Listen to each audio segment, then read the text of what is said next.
Welcome, ladies and gentlemen. My name's Rowan Pez, Executive Director here at the Australian Chamber of Commerce in South Korea.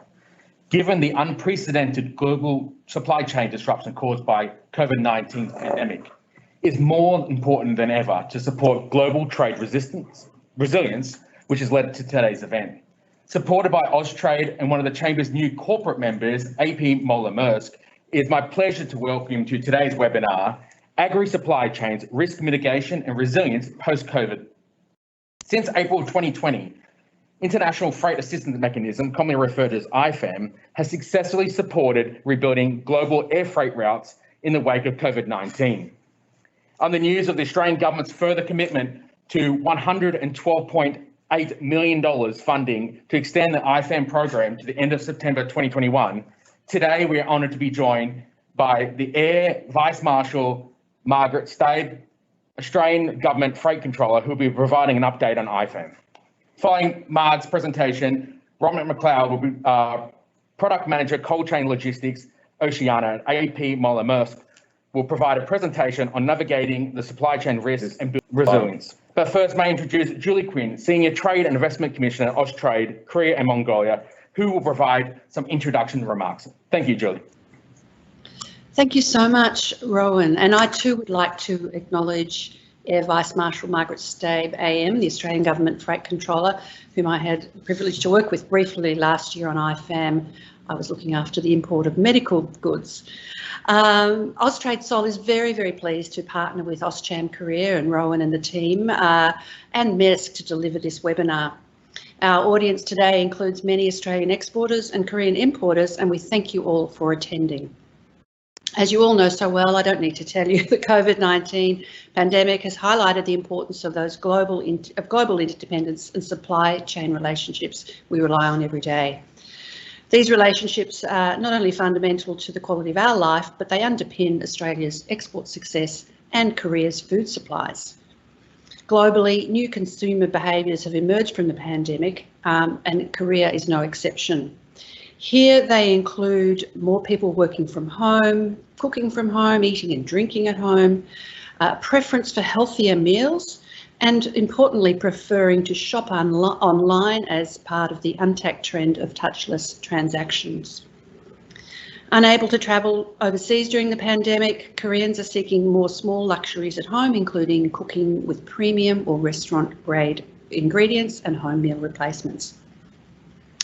So whilst Korean consumers have a strong preference for buying domestic food products, Korea tends to be a net importer of agri and food products, and this will continue post-COVID.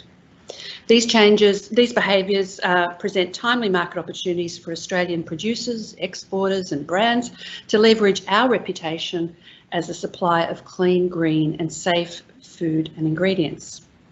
So many of our exporters, including Australian beef brands, wineries, horticulture and seafood producers, are being agile and doing good business in Korea. Korea is Australia's fourth largest two-way trading partner, and an uninterrupted supply chain is a prerequisite for this complementary relationship to continue. And this is particularly important in 2021 as we celebrate the 60th anniversary of diplomatic relationships between our two countries. Prior to COVID, there were daily direct flights from Sydney to Seoul, which provided an excellent pathway and plenty of air cargo space and schedules that suit Australian exporters' supply chain to secure and safely deliver high-value goods to Korea. Frequent and established sea freight lines also enabled the delivery of agri and food products with a longer shelf life. Of course, COVID has had a significant impact on this landscape. Increased consumer demand, domestic and international border closures, travel restrictions, shortage of labour at production sites and major ports have meant that our exporters and buyers are now dealing with a greater level of timeline and cost uncertainties.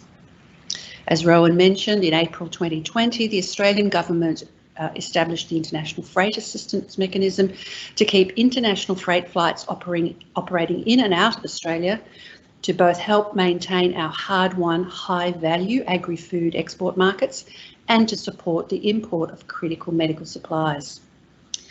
But IFAM is a temporary measure that it's helping to preserve jobs and provide Australian businesses that are disproportionately affected by COVID-19 to give them the time to adapt their business models and adjust to a new and tougher trading environment. Therefore, today's subject matter is very timely.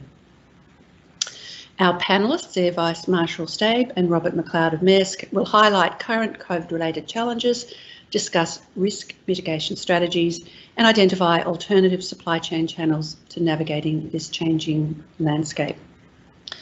I look forward to hearing their presentations, and with my Austrade colleagues globally on this webinar, including Trade Commissioner Helen O, based here in Seoul, working with you to enable many more Australian agri-food export successes in Korea. Thank you.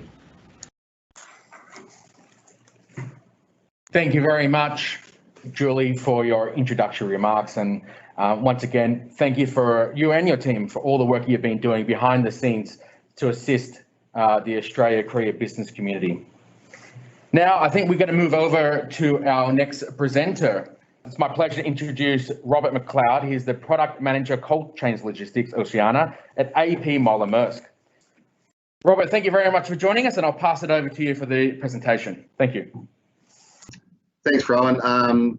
As Rowan mentioned, I'm the Cold Chain Logistics Manager for Maersk in Oceania. I've only been with Maersk for 11 weeks now. However, I've been in the cold chain logistics space for the last 20 years. First slide, please. The COVID situation has tested supply chains like never before. From the cancellation of passenger flights through to port congestion, there's never been more important to be reviewing your current supply chain model and looking at alternatives to the normal methods of shipping in the past. It's important that you position your business to come out of this pandemic with clear direction on supply chain, as space in both air freight and sea freight will remain at a premium along with rates. While there is no one answer to this question, I hope to provide you guys with some options today that you can use moving forward. Next slide, please. Current issues faced, port congestion and equipment issues. Over the past 6 months, one of the largest issues facing sea freight supply chains has been port congestion. Port congestion in Australia began with industrial action across most Australian ports, but especially in Sydney. The flow-on effect has been large delays at empty container parks, causing issues for both exporters and importers. Recently, we've also experienced the Suez Canal blockade. This has had less effect on Australia, but this will cause rescheduling delays for traffic between Asia and Europe. Along with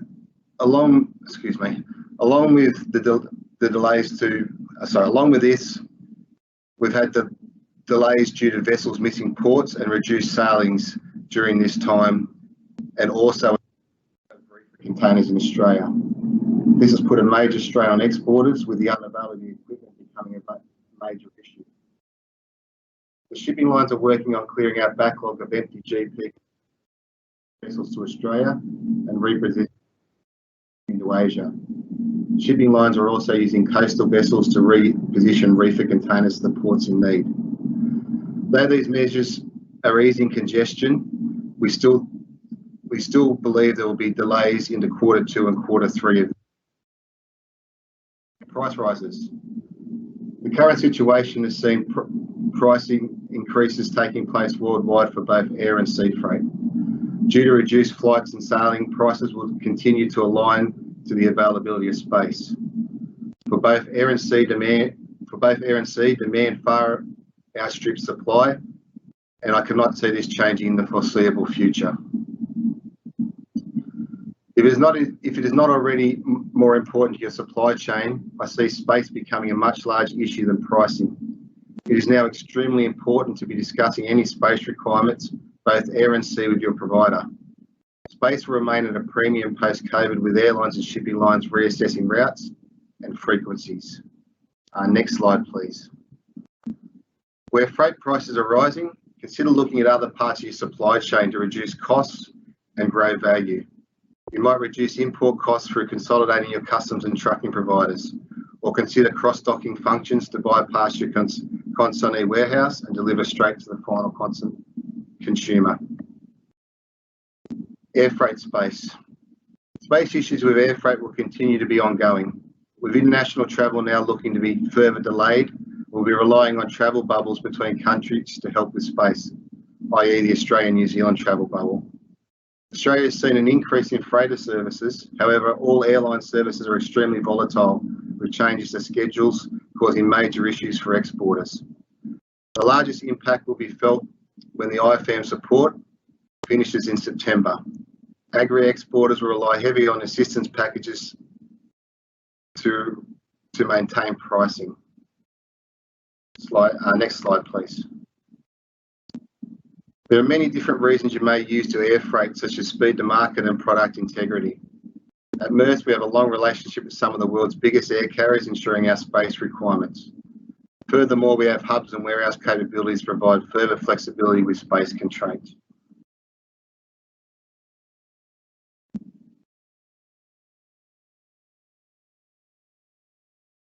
Next slide, please. Service solutions. LCL. LCL cargo has historically been seen as too hard when it comes to temperature controlled cargo. Due to the different requirements for each product, it has been seen as too great a risk to send via LCL. There is also health certificate biosecurity country requirements which can influence which cargo can be shipped. In the past 6 months, however, we have seen companies launch LCL products ex-Australia into Singapore, with Singapore having very few biosecurity restrictions. It's seen as the ideal port to test these services. Moving forward, there'll be more LCL services starting, especially with frozen cargo and servicing more ports, and could be used as an alternative to air freight. At Maersk, we will be launching an LCL product between Melbourne and Singapore in the coming months to provide further options to both exporters and importers. These services will also allow for cargo coming to and from Asian ports and countries such as Malaysia, Myanmar, Cambodia and Vietnam. Next slide, please. Sea air conversions. Another service which has not been traditionally explored by agribusiness is sea air or air sea conversions. This is a service where you would send a container of product from Sydney to Singapore, deconsolidate in Singapore, and then air freight into Incheon. This service can be used either way, so air or sea to air. This can reduce sea freight sailing times and save money on air freight costs. It also allows flexibility if the shipper does not have a full FCL to 2 different Asian destinations. They could look at shipping an FCL to Singapore, deconsolidating, and then on-forwarding to 2 different destinations. Once again, the biggest hurdle for agribusiness with this service is biosecurity requirements. However, for some products and destinations, it could be a viable alternative.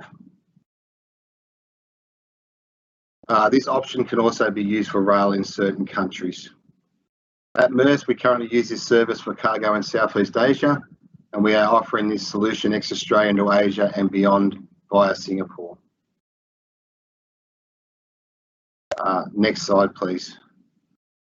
Technology is becoming more important in international logistics and supply chain. It's important that you align yourself with freight companies who embrace technology and the benefits it can bring. Through technology such as order management, blockchain, temperature monitoring, improvements in container technology, both sea and air freight, and traceability, you can manage your supply chain with a lot more transparency. Next slide, please. Some examples of technology that we've embraced at Maersk. First is our Captain Peter. So it's a remote controlled container management system. So with this system, you can monitor the location of the container, as well as the temperature, the atmosphere, humidity, all in real time. This allows you to see if there's any problems with the containers before they arrive at port, and it also allows Maersk that if there is any issues with the container to be able to remove them from a vessel and repack and redirect the container as per the shipper's instructions. Next slide, please. There's also been large advances in container technology. A big technology gain has been controlled atmosphere containers. Controlled atmosphere containers can be used to control the atmosphere within the container. So it essentially puts fruit to sleep during transit, delaying ripening by reducing respiration and ethylene production rates. Oxygen and carbon dioxide levels can be controlled and optimised depending on the commodity and the transit times. Next slide, please. So once again, controlled atmosphere used mainly for products as mainly bananas, avocados, and mangoes. So once again, can prolong the shelf life and bring traditional air freight markets in reach with sea freight containers. Next slide, please. So all of these solutions lead us to a total solution, which are believed to be the most comprehensive solution post-COVID, and that is integrated logistics solutions. It will become more difficult to continue to use one forwarder for air freight, a shipping company for sea freight, and a separate company for clearance and trucking for delivery. To ensure you optimise your transportation of your goods and services to market, it is important to look at an integrated approach to your total supply chain. From purchase order management right through delivery, there are advantages to having one company control the whole process on your behalf. Working with companies who are agile and can provide alternative warehouse and distribution options when space or schedule integrity is compromised will be paramount. Considering the equipment and vessel disruptions that have plagued global supply chains over the last 6 months, it will be crucial to work with providers who can provide sea-to-air conversions where necessary or vice versa. Look at companies who can facilitate change to destinations requests so you can be flexible and respond to changing market demands or government restrictions like the current China lockout on Australian product. As mentioned before, technology becomes the key to the success of the integrated solution. Whether it is a full supply chain managed solution or the building of a few key products, technology is what will enable transparency and allow you to stay connected throughout your cargo's journey. Multi-carrier solution link data from many ecosystems, meaning customers can be up to date with changing equipment availability and port congestion. Fast and accurate information is vital to a successful supply chain. Next slide, please. I hope this presentation provided some insight into the problems currently faced and some ideas on ways to look outside your current supply chain models to future-proof your business. I recommend you take the time to review your current supply chain and ask your providers what solutions they can offer. Thank you. Thank you very much, Robert, for your presentation. Some great insights there from Maersk. Now, moving along now, it's my pleasure to introduce Air Vice Marshal Marg Staib, Australian Government Freight Controller. Margaret commenced her professional career as a military logistician with the Australian Air Force, completing a business degree at the University of South Queensland. Her military service included holding a position as Commander Joint Logistics and Commandant of the Australian Defence Force Academy. From the Air Force, Margaret continued her executive career as the CEO and Managing Director of Air Services Australia, the Air Navigation and Air Traffic Management Organisation for Australia. There, she led significant transformation in air safety, air navigation technology, and cultural change. She has subsequently pursued a career as a non-executive director. Her expertise in defence, national security, transport and logistics, aviation, aerospace, and cultural change and organisational transformation have been profound. Margaret was appointed to the newly created position of Freight Controller in April 2020. And with that, I'd like to welcome Marg to the floor. Marg, you there? Yes, I am. Can you hear me, Rowan? I certainly can, and thank you very much for joining us today. Fantastic. Well, it's great to be with everybody. Great to meet you, Julie, virtually. I'm just going to talk a bit about IFAM, or the International Freight Assistance Mechanism, and then I'll talk a bit about some observations perhaps about supply chain resilience more broadly. So as Rowan said, I got a phone call just about this time last year from the Chief of the Australian Air Force and said, Marg, what are you doing for the next 3 months? And he said, we're looking for, when we say freight, it's actually air freight. We're concentrating on air freight. He said, we need an Air Force logistician to help run this program for 3 months. Well, we have just had our first birthday.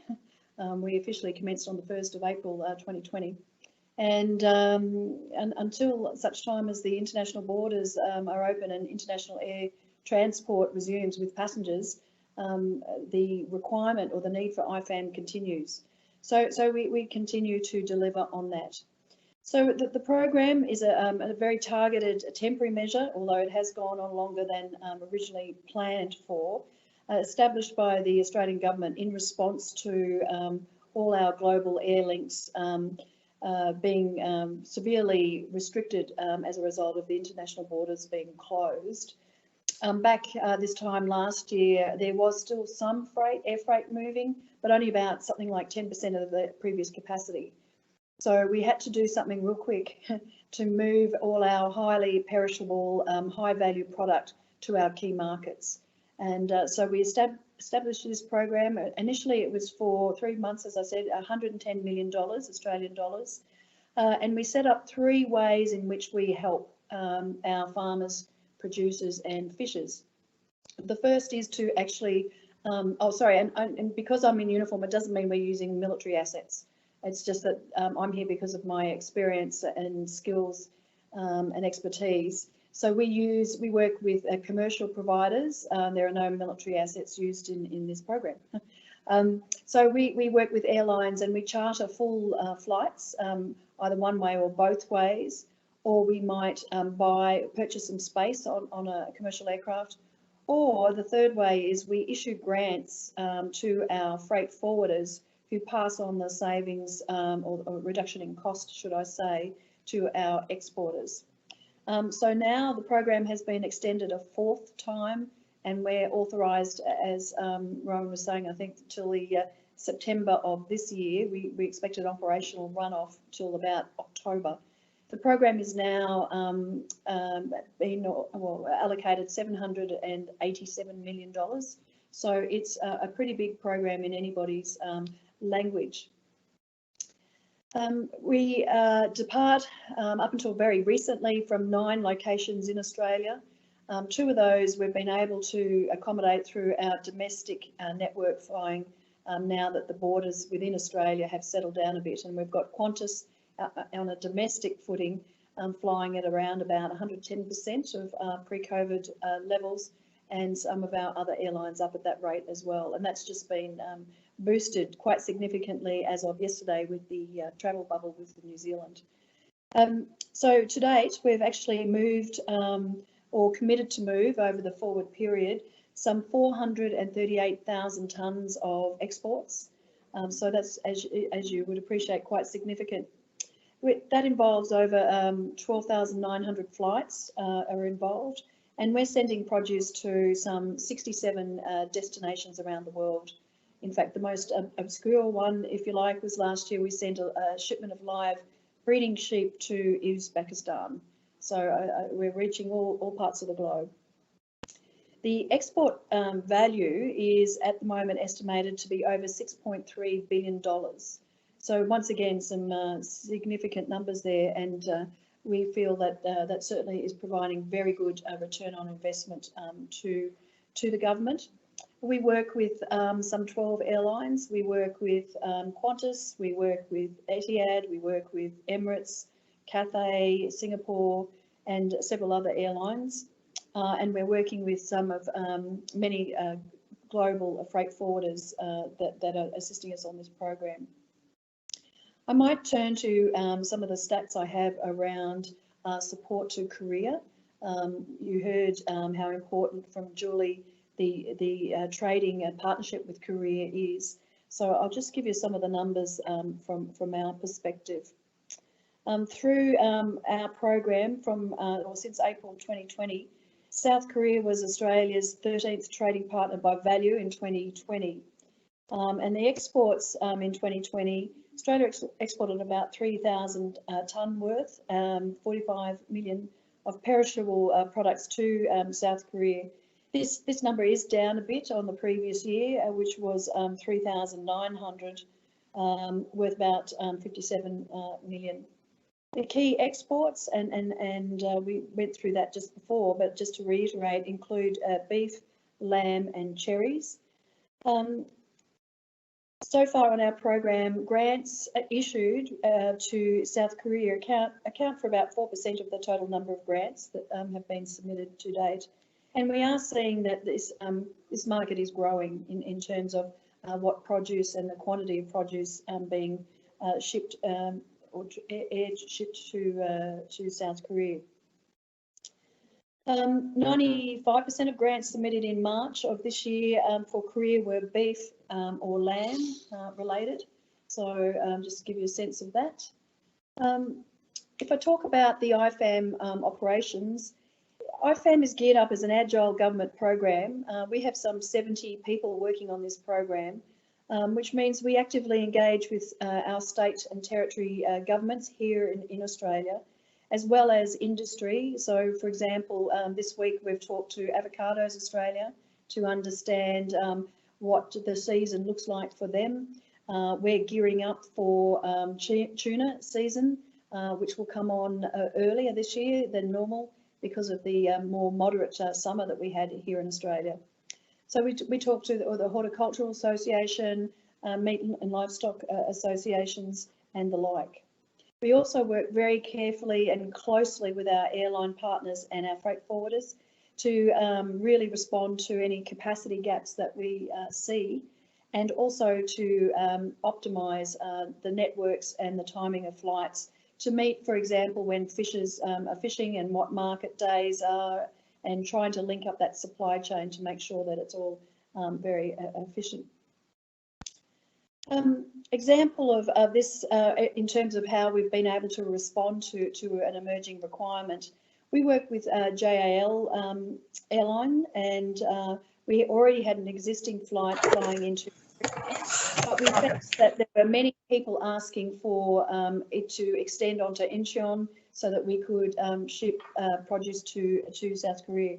So we have done that, we have responded to that, and that flight is just about fully utilised every time it goes. So we're quite excited about that, and that really also helps our producers because they can concentrate on developing their markets in South Korea. We're also working very closely with Austrade and the Department of Agriculture, Australian Department of Agriculture, on a program called Agribusiness Extension Initiative, where we are helping our exporters to diversify their markets and also look for innovative ways to support their supply chains. That program, it runs over 2.5 years and has been funded to the tune of $72 million. And so that's also to help some of the peak bodies to develop campaigns, marketing campaigns, to help producers understand how to adapt their businesses, and also improve the flow of market intelligence to the peak bodies and exporters to help them make better decisions around what they're doing in their business. We expect that this initiative will continue to support our sector, or the agribusiness sector's ambition to increase the value of farm gate output by about 100 billion Australian dollars out to 2030. So that's very exciting in terms of helping our farmers, producers and fishers. So if I turn to the topic at hand, supply chain resilience and innovation. At the beginning of the pandemic, as you all know, air supply chains were completely decimated. Since then, our team has managed to stitch air links from, as I said, 9 Australian ports, airports, to almost 70 international destinations. I mean, it goes without saying, Australia is an island, and if we don't use sea or air, we are not connected to the world. And that was put in stark contrast at the beginning of the COVID outbreak. Innovation, adaptation are necessarily words that come to mind. And it isn't just businesses who export who need to do things differently. All of us in the broader supply chain and logistics world need to think differently about this. And it's really exposed this whole notion of supply chain resilience, sovereign resilience, for example. And our government has certainly turned their mind to what lessons can we take from this, particularly around logistics and supply chain and the movement of freight. I mean, we talked last year, we were sort of making a bit of a joke that logistics, 2020 was the year of logistics, because in my career, I have never heard so much discussion about logistics and supply chain as I have last year, and certainly now this year. We are seeing some responses to that. So a couple of examples I'll share with you, and we can get more information on these programs if you like. But our Prime Minister, Scott Morrison, has established a manufacturing task force in response to the national goal of building sovereign resilience. And that's around a modern manufacturing strategy, which is a whole of a government strategy to help Australian manufacturing, in some cases, re-establish or improve the way they do that, so that they can, as I said, develop the resilience for Australia, but also improve business. In that strategy, there's 4 pillars, and they talk about getting the right economic conditions in place for business, making science and technology work for industry, focusing on areas of advantage, and you'll see some particular areas where they're continuing to develop that. And the whole point is building a resilient national economy for Australia as we go forward post-COVID. Another example of some of the innovation that we are seeing to improve supply chains and the resilience of organisations is some activity around employing new innovation around shelf life extensions to the Middle East. So as you would appreciate, we export a lot of meat, particularly lamb, to the Middle East, and government officials over there have extended some of the guidelines on the shelf life of product, perishable product. So that means that's a real game changer for us here in Australia, so that we can start to ship our exports rather than send them by air. And that is happening a lot actually right now out of West Australia. So that's really important. Another trial that we're seeing so that people can switch mode from air, because it is so expensive, to sea freight, is consolidation around freight in a less than full container load for shipping out of Fremantle, which is a port in Western Australia, to Singapore. And that's in its 3rd week as a trial. And we're just learning from that about how to do that so that that can work for the shippers. So that's just a couple of areas that I thought I'd touch on. And with that, if you want any more information on Ifam, we do have a website that sits on the Austrade website. But certainly I'm happy to answer any questions and provide you any other information should you wish. And with that, I'll return the chair to Rowan. Thank you very much. Thank you very much, Marg, for your informative update on Ifam. And on behalf of the Austrade Korea business community, we are very grateful for what you and your team are doing in supporting Australian exporters, especially into the Korean market. Now, moving forward, we are into the Q&A aspect of today's webinar session. And joining alongside our 2 distinguished presenters, I would like to welcome Helen Oh, Trade Commissioner at Austrade Seoul, and Hung Young Cho, Area Business Development Manager at Maersk. So welcome, guys. Thank you very much. We do have a couple of questions that have been submitted by attendees a little bit earlier. So the first question I might start will go to Robert. The question is, are there any technologies that can improve the predictability and or cost of freight logistics during or post-COVID? And for example, using AI to collect real-time freight movements. I think you touched a little bit on this earlier, but could you maybe assist with a little bit more on that topic? Yeah, as you mentioned, I did touch on that a little bit earlier in my presentation, but I think technology is becoming more and more important in supply chain, not even just during this period, but probably over the last 5 to 10 years. With things like blockchain technology now, live data feeds, it's really important that you're using forwarders and that can provide real-time information for you. And I suppose at the moment, the flexibility is the key to the supply chain at the moment. So information is key. The more information you have, the more agile you can be in your supply chain to make fast decisions on how things are going to operate. So I think, all kinds of technology really important at this stage. Thanks, Robert. The next one may be directed towards Marg, but if there were to be a similar supply chain interruption, how should businesses assess their resilience against future shocks, and what strategies should they try to adopt given market diversification, localization of manufacturing, or digitization of supply chains, demand-driven inventory management, and etc.? Do you have any thoughts on that? Yes, all of that. I think one of the things that we've learned, or we are learning from the situation over the last 14, 16 months is it really is a key consideration for people. I mean, we went through that whole strategy where lean was good. You know, you were driving costs out of the supply chain, and that meant it had to be really lean. Well, of course, that now has been exposed to show that lean does not mean resilient, and you have to strike a balance there somehow. And so you need to use all sorts of strategies to think through what does resilience mean for you as a business or as a nation. And some of those approaches that you mentioned are all part of that whole story.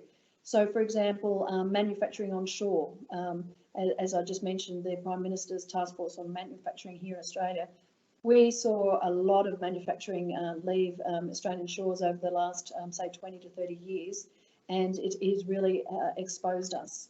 You have to rethink what you do about inventories. Having a just-in-time, as I said, is not necessarily resilient. You can employ things like, for example, 3D printing. So you can delay the production of spare parts, for example, and have them at hand through new technology like 3D printing. Diversification of source of supply. We saw, for example, 90% of the manufacturing capability for PPE, personal protective equipment in the world, is concentrated in China. And we certainly saw how exposed we all were when we had congestions at the ports, and it was very difficult to get supply. So we saw people, retool here in Australia to start making things like face masks and face shields and things like that. So it's about also sensing out into the world to see and detect changes as quickly as you can. So that gives you more time to think through some of these alternate strategies. And I think just a plug for the old-fashioned scenario planning. You know, what could possibly go wrong? Well, there could be a global pandemic and all our supply chains are cut. Well, what would we do if that happened? And I think that's where, going forward, we've got to keep thinking through what that means for all of us and how we would prepare for such a situation, because odds are this could happen again. Thank you, Marg, for your insights there. Next question we have here is, what are the unique supply challenges between Australia and Korea in your view, and how can Australia mitigate these risks? Maybe that's a good one for Robert, if you have any insights, and maybe Marg as well. I think this is a good one actually for Han to answer, to be honest, being the man on the ground.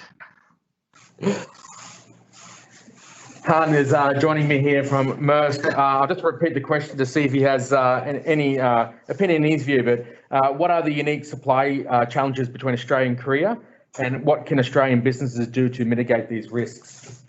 So there's importance to have some some boots on the ground, right? But we still see a tendency for logistics supply chains in generally towards more digitalized solutions to increase transparency, but also increase agility and flexibility in the supply chain. So what this pandemic has also taught us is that just-in-time supply chains need to be strengthened with having also business contingency plans on what happens if one port A or port B is suddenly taken out of the equation. So in that sense, businesses have to be more prepared to think about solutions and contingencies that they normally wouldn't think of without the pandemic. So also the crisis in the Suez Canal is a very good example. What did the companies do? What did the carriers do? How do we solve these issues, right? Because we still need to move our goods.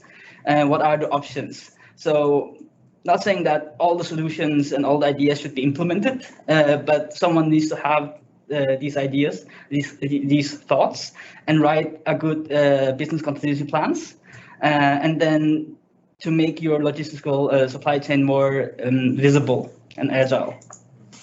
And I think that maybe touch on a little bit what Marg was mentioning before about, Australia is an island and we are unique in many ways. And I guess that's the benefits for many Australian exporters, having the initiatives such as Ifam behind them to support Australian businesses exporting into, traditional and new markets. Next question we have here, and I'm going to open this one up to the floor if anyone would like to answer it. What supply chain trends do you see in a post-COVID world? Anyone have any insights? I can perhaps share one that we are seeing playing out at the moment. We've previously been talking modal switch, so moving from sea freight to air freight or air freight to sea freight.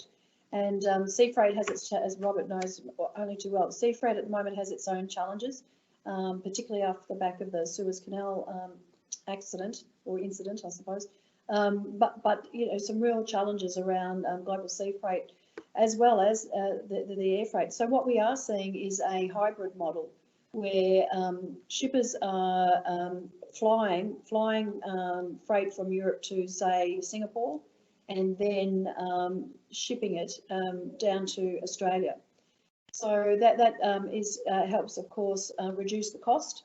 It reduces the total elapsed time if you were just using sea freight.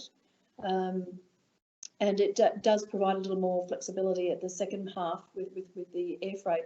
So we're seeing people thinking creatively about how to manage the movement of freight, and we'll continue to see that sort of innovation, I think. Great. Robert, do you have anything to add to that?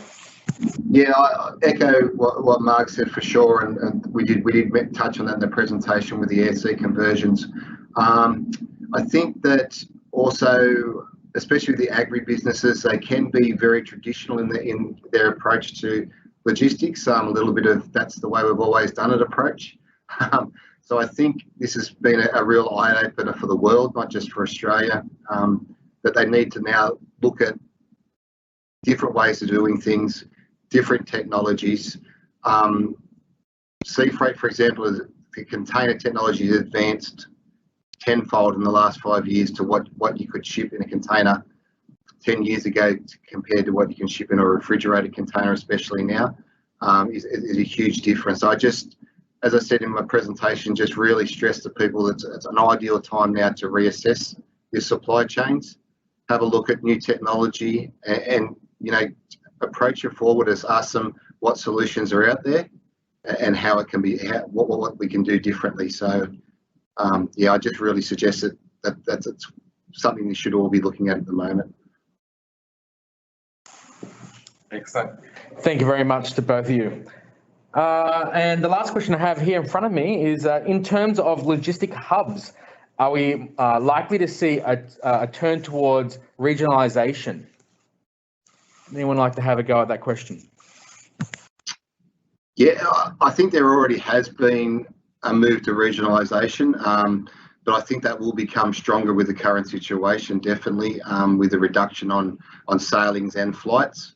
But with agribusiness, as I said, always the difficult thing is obviously quarantine requirements, government requirements. So whilst it does open up to the general side of the business. For agri sides of the business, it can be a little bit more difficult for a hub system. But this is where we need to work with government to work on solutions to make sure that the supply chains can still operate if we do move more towards those hub situations. So there, I think we might just wrap up today's session there. It looks like we have no further questions coming from attendees. I'd like to thank Austrade for all their work behind the scenes in assisting with this today's webinar, and also Maersk for not only supporting the webinar but also allowing their venue for us for the filming. On behalf of the Austrade Korea business community, I'd like to thank everyone for tuning in today, and I look forward to speaking to you soon. Thank you.